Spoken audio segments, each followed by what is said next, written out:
Hola, nosotros somos el equipo que va a presentar el tema de el objeto de estudio de las teorías de la psicología. Mi equipo está conformado por mi compañero Vargas Rosas Alexis y su servidora Guzmán Chávez Lizeth Alejandra. Respecto a la doctrina del idealismo, también es mejor conocida como la doctrina de las ideas, puesto que la realidad se explica a través del pensamiento, es decir, que todo lo que pensamos va a convertir la realidad que vivimos. En este tipo de doctrina se defiende la existencia de entidades intangibles y materiales como lo es la conciencia, el inconsciente, el alma, Dios, entre otras. También se concibe el mundo a partir de lo que pensamos, así como de qué manera nosotros podemos percibir aquello que pensamos y nos dota de elementos para, a partir de esto, saber cómo concebir al mundo y la realidad en la que vivimos. Continuando con lo dicho por mi compañera, ahora enfocándonos en el materialismo, este es un enfoque a través del cual se busca explicar la realidad a partir de lo material, incluso aquellas cuestiones referentes a lo intangible como lo es la conciencia. De igual manera, se concibe como un enfoque de carácter científico al buscar comprender y predecir los fenómenos de la realidad observable. Respecto a la corriente funcionalista, en donde se basa en el idealismo, se concibe al ser humano como un individuo que es consciente de sus actos. Entonces, a partir del método de introspección es que se puede llegar a conocer a sí mismo. Los funcionalistas se interesan principalmente en la función de adaptación al medio en el que tienen la conducta y la conciencia. Se dice que para el funcionalismo principalmente se considera el entorno en el que se encuentra el individuo, los comportamientos y conductas que éste desarrolla en ese medio y los efectos que tiene esta situación en cómo se vive a sí mismo. Para el psicoanálisis, que también es de la corriente idealista, se estudia principalmente al inconsciente a través del método de asociación libre, en donde se dice que el individuo tiende a pensar de manera desconocida en diferentes fenómenos, no se conocen totalmente las ideas que tiene acerca de su realidad y este desconocimiento es lo que va a generar conflictos consigo mismo.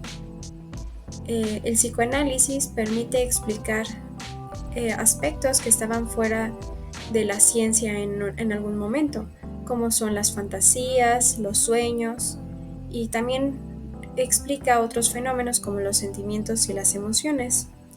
Principalmente se basa en dos tópicas. La primera, en donde la más importante es el conocimiento del inconsciente, el preconsciente, que sería una línea intermedia entre lo desconocido y lo conocido, que sería lo consciente. La siguiente tópica sería aquella que conlleva el significado de yo, ello y superyo. El conductismo, por su parte, tiene sólidas bases materialistas, ya que es el estudio de la técnica de modificación de la conducta, en donde se expone al individuo a un estímulo con la finalidad de cambiar la respuesta a una determinada conducta, previamente elaborada durante algún tiempo. También otra de las variantes del conductismo puede comprender cómo el aprendizaje del comportamiento y la probabilidad de que ocurra una respuesta en particular. Se dice que el conductismo es de origen materialista, ya que todas las conductas que buscan ser modificadas o estudiadas parten de sucesos que son totalmente tangibles, a partir de cosas que se pueden ver, tocar, sentir, se pueden percibir a través de los sentidos. Finalmente, la escuela histórico-cultural de la doctrina materialista igual afirma que las creencias y actitudes culturales influyen en cómo se desarrolla la enseñanza y el aprendizaje. Quiere decir que a partir de lo que un niño puede ver, de su entorno, aprender, respecto a sus culturas, tradiciones, va a ser lo que va a aprender y posteriormente desarrollar en sus conductas futuras. Se busca comprender que el entorno cultural e histórico influye en la realidad que conciben las personas, la manera en la que se comportan, actúan y sienten. Ya que a través de sucesos tangibles se busca comprender la conducta humana relacionada con el desarrollo cultural y social, así como histórico. Y en esta teoría principalmente se recalca la necesidad de vínculos socioafectivos con la sociedad para poder desarrollar habilidades y diferentes tipos de capacidades para un desarrollo óptimo, principalmente en los niños. Continuando con el estructuralismo de enfoque idealista, esta teoría es la que colocó a la psicología como ciencia gracias a Wundt, fundador del primer laboratorio de psicología en Leipzig, y se caracteriza por estar dedicada al estudio de los datos y contenidos existentes de la experiencia a través de la introspección, su principal método y herramienta para la obtención de información. En esta teoría, la conciencia es concebida como la suma total de las experiencias de una persona. En la teoría de la Gestalt, se trabaja principalmente con la percepción visual, ocupándose de acontecimientos que ocurren dentro de un campo fundamentalmente visual, y en donde el campo es todo aquello que contenga en su interior diversos elementos organizados de una manera determinada.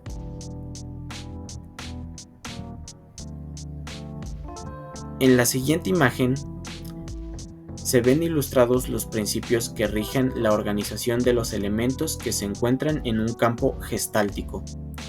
Aquí se postula un marco en el cual el ser humano interpreta la realidad a partir de la organización que tengan los elementos percibidos. Por ejemplo, en el principio de dirección, las figuras tienden a verse en una dirección continua y fluida, tal y como se puede observar en la imagen correspondiente, en donde hasta podría percibirse profundidad en el campo, aunque en realidad se trate de una imagen bidimensional. O por otro lado, en el principio de disposición objetiva, en donde una organización de elementos se percibe como estable incluso después de haber desaparecido los factores estímulo, es ejemplificada a través de una imagen que hace referencia a una estructura compuesta por puras letras E, a pesar de que en realidad hay una F escondida dentro de la multitud. En la teoría del humanismo, conocida como la tercera fuerza de la psicología y cuyo padre es Abraham Maslow, se enfoca en la idea de que el ser humano es el centro de su principal existencia, como un fin en sí mismo. Aquí se concibe a la conducta humana como intencional y referencial a algo real o imaginario simbólico. De esta manera, el ser humano tiene potencial y capacidades de desarrollarse a sí mismo, además de ser capaz de crear su propia realidad a partir de su percepción y de su voluntad. En la teoría de la psicología cognitiva de enfoque idealista y que surge en contraposición al conductismo que ve al ser humano radicalmente desde un punto materialista, se propone el concepto de conducta como la relación de los planos afectivo-emocional, cognitivo, ejecutivo, social y biológico de manera integrada, con el propósito de realizar una actividad.